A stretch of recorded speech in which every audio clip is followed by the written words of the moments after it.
envie d'être candidat. Mais sachez que c'est absolument faux. Il n'a pas décidé, lui, volontairement de ne pas être candidat. C'est le peuple. Nous n'avons jamais cessé de le rappeler. La souveraineté appartient au peuple et le peuple a décidé. Il a compris que le peuple allait marcher sur lui s'il décidait d'être candidat. Et il a si bien compris qu'aujourd'hui, dans sa manipulation, il est en train de dire, vous là qui étiez prêts à manifester, à dire, vous serez dans la rue, vous aviez deux seules choses qui pouvaient vous mobiliser. La première chose était ma candidature, ma troisième candidature. Et la seconde chose, c'était l'interdiction de candidature à Ousmane Sonko. Aujourd'hui, vous tous qui aviez comme dénominateur commun l'opposition à ma candidature, restez chez vous. J'ai décidé aujourd'hui, en me prononçant, en disant que je ne serai pas candidat, je vais marcher sur Ousmane Sonko, je marcherai sur Pastef, je marcherai sur ses militants, je marcherai sur sa candidature, je le garderai en prison, je l'interdirai de candidater. Laissez-moi faire, laissez-moi m'occuper d'Ousmane Sonko. Voilà le message que nous avons lancé. Voilà comment il faudrait décoder le discours de Macky Sall hier. Et comment il est parvenu, on le verra parce qu'il est en train de lancer des menaces derrière, comme d'ailleurs il est coutumier des faits. Donc ce qu'il a dit hier, mais est d'une extraordinaire banalité, parce que je ne suis pas candidat, il savait très bien et pertinemment que la Constitution le lui interdisait. Et je dis, pour ceux qui ont décidé de lui faire confiance, mais gardez-vous de totalement lui faire confiance, parce que comme il a été dit tout à l'heure par Ngagne Demba Touré, il garde sous son coude 3 cartes, 3 coups qu'il peut nous faire au dernier moment.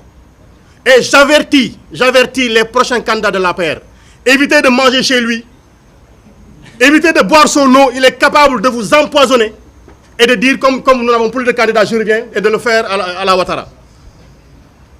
Prenez garde, je parle de Amadou Ba, de Aly Ngouille Ndiaye et de tous ceux-là qui ont été cités, faites bien attention. Si vous n'arrivez pas à gainer votre bouche d'invulnérabilité, ne mangez pas chez lui. Mais je dis une chose, il n'est pas candidat et Dakar dort. Comprenez ce que je suis en train de dire. Il n'est pas candidat et Dakar est en train de dormir. Ça veut dire que le fait qu'il ne soit pas candidat n'intéresse aucun de ses souteneurs. Mais qu'ils disent qu'Ousmane Sonko ne sera pas candidat, Dakar ne dormira plus. Qu'ils disent qu'Ousmane Sonko ne sera pas candidat, le Sénégal ne dormira plus. Et il faudra qu'ils le comprennent. Donc tout ceci n'est en rien une déclinaison du dialogue politique. En rien, il faut qu'on le comprenne. Tout ce qu'il vient de dire n'a rien à voir avec le dialogue politique. Il a compris le message qui lui a été lancé. Et comme nous l'avons dit, sa déclaration tardive a causé beaucoup de morts. Mais l'affaire CPI, on ne va pas lâcher l'affaire. Ils nous ont dit qu'il y avait des forces occultes dans ce pays-ci.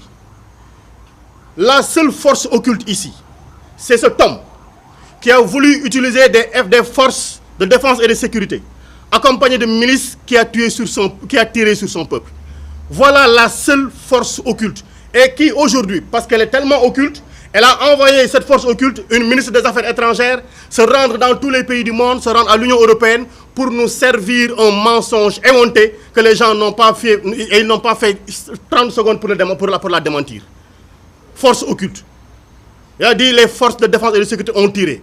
Mais voilà, vous là qui êtes force de défense et de sécurité, on vous a donné la possibilité de tirer, vous avez tiré avec des balles réelles sur le peuple. Et aujourd'hui, on vous jette en pâture, on vous jette en charogne. C'est un avertissement qui vous est lancé. C'est un avertissement qui vous est lancé.